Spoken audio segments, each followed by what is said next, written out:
Hello guys, स्वागत है आप सबका। तो आज हम बात करेंगे अदानी टोटल के इसके वीकली चार्ट की। और पूरे हफ्ते में ये कहाँ तक जा सकता है, क्या हो सकता है, सभी चर्चा करेंगे। सपोर्ट और रजिस्टेंस की भी चर्चा करेंगे।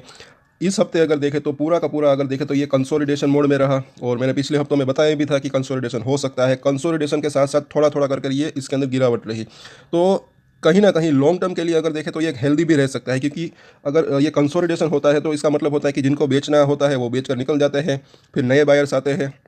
और अगर ये मतलब कि तब जो है ये हेल्दी होता है कहीं ना कहीं, क्योंकि अगर एक तरफा अगर शेयर चढ़ता है तो वो गिरता भी एक तरफा है। जब इसके अंदर कुछ अगर बाई चांस बैड न्यूज़ आती है या कुछ भी ऐसा होता है तो ये एक हो सकता है कि हेल्दी करेक्शन हो, कंसोलिडेशन हो।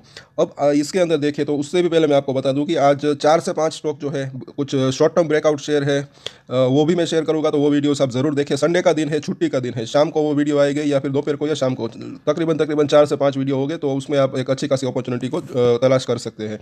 इसके अंदर अगर अभी देखें तो ये अपने 21 दिनों का मूविंग एवरेज, ये बड़ी बड़ी मूविंग एवरेजेस लगाई है जिसके अभी ये नीचे काम कर रहा है। और अगर इन द शॉर्ट में अगर आपको बात करूँ तो यहाँ पर ये अगर आप देखें तो बोलिंजर बैंड मैंने लगाया है। ये भी एक टेक्निकल इंडिकेटर है। यहाँ पर ये इसका लोअर बैंड है जो कि 826 रुपये है, एक अच्छा सपोर्ट है। अभी ये इसी रेंज के अंदर जो है फंस चुका है। और कई दिनों से जब तक ये हिडनबर्ग की रिपोर्ट आई, नीचे आया, तब से लेकर अब तक आप देख सकते हैं कि ये लोअर बैंड है और ये अपर बैंड है, इसी रेंज के वो अंदर ही ये जो है काम कर रहा है। जैसे ये ऊपर की तरफ यहाँ पर टकराता है, नीचे आ जाता है, नीचे आ जाता है, यहाँ पर सपोर्ट लेता है, फिर से यहाँ पर भी इसने एक रेजिस्टेंट फेस किया। साथ ही साथ अब जो है अभी आने वाला सप्ताह अगर देखें तो वो भी कंफ्यूजन है। जो यहाँ पर चार्ट के ऊपर दिख रहा है, मैं वही चीज़ बता रहा हूँ यहाँ पर, क्योंकि अभी ये अपना ये इसका जो मिडल जो लाइन होती है बॉलिंजर बैंक की, अभी ये इसी के आसपास खड़ा है। 916 रुपये है और ये जो है 917 रुपये के ऊपर खड़ा है। तो ऊँट किसी भी करवट यहाँ पर बैठ सकता है फिलहाल। और ये भी अगर लाइन देखें तो ये टाइम टू टाइम चेंज होती रहती है। अब ये अगर इसी कंसोलिडेशन जोन में रहा तो ये लाइन जो जैसे ट्रायंगल पैटर्न होती है वैसे ये भी अगर देखें तो सिकुड़ता जाएगा। और कहीं ना कहीं बहुत ही जल्द या तो ब्रेक डाउन या ब्रेकआउट जो है इसके अंदर भी हो सकता है। और इसका रिजल्ट जो है आने वाले महीने में आ सकते हैं। तो हो सकता है कि उस वजह से इसके अंदर वापस से जो है वोलेटिलिटी फिर से चालू हो। और यहाँ पर इसकी डिलीवरेबल क्वांटिटी यहाँ पर कितनी है ये हम देख लेते हैं। तो 21 तारीख को अगर देखें तो 3.5 लाख के आसपास की डिलीवरी उठी है। एनएससी और बीएससी दोनों का डेटा है। पूरे वीक की अगर बात करें तो तकरीबन 3.25 लाख की आसपास की डेली यहाँ पर जो है एक ऑन एवरेज यहाँ पर डिलीवरी उठी है। और मंथ की बात करें तो यहाँ पर अच्छी खासी डिलीवरी उठी है, 5 लाख हर रोज़ के शेयर।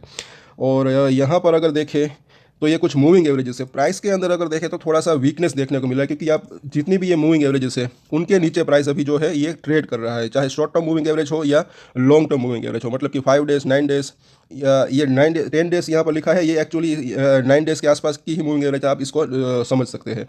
और लॉन्ग टर्म मूविंग एवरेज ये 50 दिन, 100 दिन और 200 दिन की होती है। तो अभी सबसे पहले तो अब उसके बाद जो है इसका वीकली चार्ट हमने लगाया है।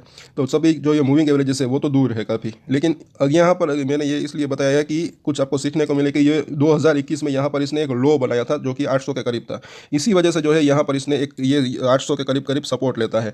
और उसके भी नीचे ये गया था जब ये हिडनबर्ग की रिपोर्ट आई थी। तो ये कई बार ऐसा होता है कि ऑपरेटर का गेम होता है, जानबूझकर ऐसे अच्छे खासा जो सपोर्ट होते हैं उससे भी थोड़ा सा नीचे ये ले जाते हैं लोगों के पास जो है वो शेयर बाय करने के लिए, छीनने के लिए। और यहाँ पर जैसे ही कई लोग जो है बेच देते हैं, बाद में जो इसके अंदर एक बाउंस बैक भी आ जाता है। और यहाँ पर अगर देखें तो ऊपर की तरफ जब जाता है तब भी ऐसा होता है, जब कुछ रजिस्टेंस होता है उसके ऊपर पहले थोड़ा सा जाता है, उसके बाद जो है वो नीचे आ जाता है शेयर। इसी वजह से मैं हमेशा कहता हूँ स्टॉप लॉस रखना ज़रूरी है, टारगेट को भी जो है पहले से ही माप लेना ज़रूरी है।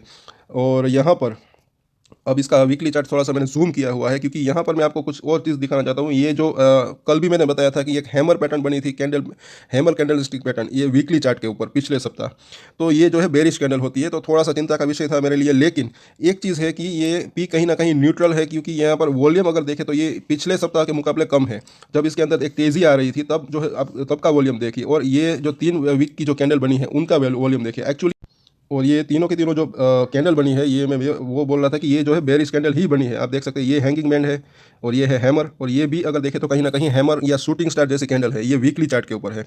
लेकिन यहाँ पर एक इसका वॉल्यूम की कमी थोड़ी सी है, तो इस वजह से ज़्यादा घबराने की फिलहाल ज़रूरत नहीं है। और यहाँ पर अगर देखें तो अब इसका मंथली चार्ट हम जब देखते हैं तो इसके अंदर अगर देखें तो ये इसका 50 दिनों का मूविंग एवरेज जो कि एक यहाँ पर एक रेजिस्टेंस ये फेस कर सकता है। और उससे भी पहले अगर देखें तो एक चीज़ है कि ये जो प्रीवियस वीक का जो चार्ट था उसका जो हाई था वो था तकरीबन 1000 रुपये। एक तो ये पूरे वीक की यहाँ पर बात हो रही है, तो जो रेजिस्टेंट है वो आप नोट करते जाइए, सपोर्ट है वो भी आप जहाँ पर आपको मैं बोलूँ यहाँ पर आप नोट करके रख सकते हैं। सबसे पहला रेजिस्टेंट तो जो अगर देखें तो शॉर्ट टर्म का जो 950 के आसपास ही है, लेकिन वो अगर देखें तो बिल्कुल नज़दीक है। तो उससे अगर पूरे वीक की हम बात करें तो 1000 रुपये का जो लेवल है वो सबसे बड़ा रेजिस्टेंट है, क्योंकि वहाँ पर ये जो है इसका प्रीवियस वीक का हाई है, ये जो हैमर कैंडल बनी थी उसका हाई है, उसको तोड़कर ऊपर निकलना जरूरी है, तब इसके अंदर आप ये मानकर चल सकते हैं कि एक फ्रेश तेजी आ सकती है। उसके बाद अगर देखें तो 1050 का लेवल जो कि वहाँ पर एक 50 मंथ का मूविंग एवरेज है। उसके बाद ये जो 200 दिनों का मूविंग 200 वीक का जो मूविंग एवरेज है 1250 से लेकर 1300 तक का, ये उसके बाद जो है वहाँ पर जा सकता है।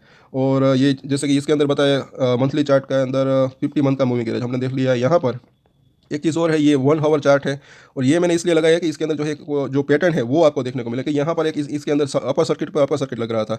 उसके बाद ये पूरा वीक अगर देखें तो कहीं ना कहीं एक इसके अंदर एक कंसोलिडेशन देखने को मिला, और अब ये ट्रायंगल शेप के अंदर यहाँ पर कहीं ना कहीं ये एक बन रहा है, ट्रायंगल पैटर्न बन रहा है ऊपर से नीचे तक का। और बहुत ही जल्द मुझे ऐसा लग रहा है कि ये 1 से 2 दिन अभी हो सकता है कि ये थोड़ा सा नीचे आए, ऊपर आए, थोड़ा सा कंसोलिडेशन हो, उसके बाद जो है फिर से इसके अंदर वोलेटिलिटी देखने को मिल सकती है, तेज़ी की या फिर करेक्शन की। और ज़्यादा पॉसिबिलिटी तो यही है कि इसके अंदर वापस से जो है तेज़ी की जर्नी चालू हो, क्योंकि इसके रिजल्ट भी जो है आने वाले हैं। जब भी इसकी तारीख जो है तय होगी तब मुझे ऐसा लग रहा है कि वोलेटिलिटी इसके अंदर बनेगी। और ये इसका 15 मिनट का चार्ट है, और इसके अंदर अगर देखेंगे तो आखिरी घंटे यहाँ पर जैसे कि ये गिरावट आ रही है, और आखिरी घंटे में यहाँ पर थोड़ा सा अगर देखें तो इसके अंदर वॉल्यूम देखने को मिला है। अब इसके अंदर अगर इसने जैसे कि ये 930 रुपये, 940 रुपये, 950 जैसे कि मैंने बताया, जब इसको ये क्रॉस करता है वो भी वॉल्यूम के साथ, तब जो है आप ये मानकर चल सकते हैं कि वापस से इसके अंदर एक तेजी की जर्नी जो है स्टार्ट हो सकती है। ये 5 मिनट के चार्ट के ऊपर आपको अच्छे से दिखेगा। यहाँ पर आखिरी घंटे में आखिरी आधे घंटे में एक्चुअली जो है अच्छे वॉल्यूम यहाँ पर देखने को कहीं ना कहीं मिल रहे हैं, तो ये कहीं ना कहीं होप जगाती है। लेकिन कुछ मूविंग एवरेज है उसको पार करना इसको ज़रूरी है। और जैसे कि ये फिर से डेली चार्ट इसका लगाया है, यहाँ पर 5 डेज, 9 डेज और 21 दिनों का मूविंग, ये तीनों जो है फास्ट मूविंग एवरेज होती है, शॉर्ट टर्म मूविंग एवरेजेस होती है। इनको पार करना जरूरी है। जैसे कि मैंने बताया 930 से 940 का जो लेवल है, अगर ये उसको पार करता है तो ये एक ज़्यादा होप बन जाती है कि वापस से इसके अंदर जो है तेजी की जर्नी चालू हो। और ये जो ट्रायंगल पैटर्न यहाँ पर बन रहा है इस वो भी सिकुड़ता जा रहा है। उसका नीचे का जो सपोर्ट है, सबसे पहला सपोर्ट अगर बात करें, जैसे कि हमने रेजिस्टेंट की तो ऑलरेडी बात कर ली, सपोर्ट की बात करें तो 880 का लेवल जो है वो अच्छा खासा सपोर्ट है। और यहाँ पर वॉल्यूम भी जो है वो देखने को मिले, ये चीज़ जो है ज़्यादा ज़रूरी है। और यहाँ पर अगर देखें तो जैसे कि ये ट्रायंगल शेप, अभी यहाँ पर अगर देखें अभी 917 रुपये का प्राइस है। अभी सपोर्ट और रेजिस्टेंट को जो है पूरा एक वापस से हम समरी यहाँ पर कर लेते हैं। सबसे पहले तो अगर देखें तो 900 का जो लेवल है वो भी एक जो है साइकोलॉजिकल सपोर्ट है। उसके बाद देखें तो ये 880 का लेवल, और उससे नीचे अगर देखें तो 850 रुपये का जो लेवल है अच्छा खासा वहाँ पर सपोर्ट बन सकता है। और फाइनल सपोर्ट तो जो है इसका 800 रुपये के करीब है, क्योंकि वहाँ पर इसने 2 बार सपोर्ट लिया, क्योंकि यहाँ पर पूरी वीक की बात हो रही है, इसलिए जो है ये सपोर्ट जो है छोटे और बड़े दोनों ही ये है यहाँ पर मैं बता रहा हूँ। ऊपर की तरफ अगर बात करें सबसे पहले तो 940 रुपये ही जो है एक सबसे पहला रजिस्टेंट ये है। उसके बाद हमने देखा कि 1000 रुपये का लेवल, उसके बाद देखें तो 1050 का लेवल, और जब ये 1050 को क्रॉस करेगा तब मुझे ऐसा लग रहा है कि ये 1200 से 1250 तक भी ये जा सकता है। तो वहाँ तक जो है आप जब ये 1050 को, क्योंकि वहाँ पर मंथली 50 मंथ का जो है मूविंग एवरेज है, काफ़ी बड़ा रेजिस्टेंट है, अगर ये उसको पार करता है तो 1250 तक भी ये जा सकता है। तो ये सारे का सारे जो है रेजिस्टेंट और सपोर्ट है पूरे वीक के लिए। और आने वाले वीक में मुझे ऐसा लग रहा है कि थोड़ा बहुत कंसोलिडेशन हो सकता है, लेकिन बीच में कहीं ना कहीं जो है वापस से जब इसके अंदर वॉल्यूम आना स्टार्ट होगा, क्योंकि वॉल्यूम के अंदर काफ़ी कमी आई है, क्योंकि ये कंसोलिडेशन मोड में है, दूसरा कोई वजह नहीं है, और तब जो है वॉलेटिलिटी फिर से इसके अंदर बन सकती है। और ज़्यादा पॉसिबिलिटी तो यही है कि पहले थोड़ा सा ये नीचे आए, थोड़ा बहुत ही, उसके बाद जो है वापस से इसके अंदर तेज़ी की जर्नी चालू हो सकती है। और आज के वीडियो में इतना ही दोस्तों, और अगर आपको अच्छा लगा तो लाइक ज़रूर करें, शेयर करें, और मेरे चैनल को ऐसे वीडियोस के लिए सब्सक्राइब कर लें। और एक स्टैंडर्ड डिस्क्लेमर जो कि मैं हमेशा देता हूँ, कोई भी ट्रेड ले उससे पहले अपनी रिसर्च करें, अपने फाइनेंशियल एडवाइजर की सलाह ले, उसके बाद कोई डिसीजन ले, और डिसीजन ले तो इसकी जिम्मेदारी मैच्योरिटी के साथ खुद ही ले। ये वीडियो मैंने एजुकेशन पर्पस के लिए बनाया, मेरी तरफ से कोई भी बाय या सेल की रिकमेंडेशन नहीं है। Thank you.